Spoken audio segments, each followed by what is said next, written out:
আপনাদের সবার জন্যে এই উদার আমন্ত্রণ।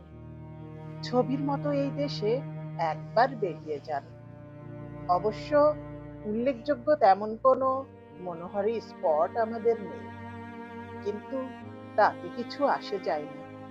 আপনার স্ফীত সঞ্চয় থেকে উপচে পড়া ডলার, মার্ক কিংবা স্টার্লিং এর বিনিময়ে যা পাবেন, ডালাস অথবা মেমফিস অথবা ক্যালিফোর্নিয়া, তার তুলনায় শিশুতোষ।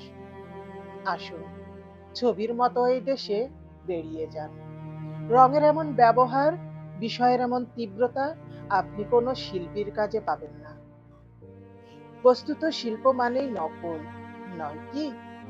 অথচ দেখুন, এই বিশাল ছবির জন্য ব্যবহৃত সব উপকরণ অকৃত্রিম।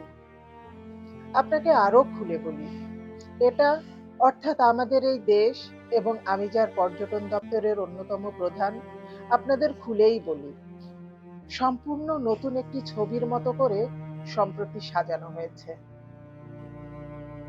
খাঁটি আর্য বংশোদ্ভূত শিল্পীর কঠোর তত্ত্বাবধানে ৩০ লক্ষ কারিগর দীর্ঘ ৯ মাস দিনরাত পরিশ্রম করে বানিয়েছেন এই ছবি। এখনো অনেক জায়গায় রং কাঁচা। কি আশ্চর্য! গাঢ় দেখেছেন?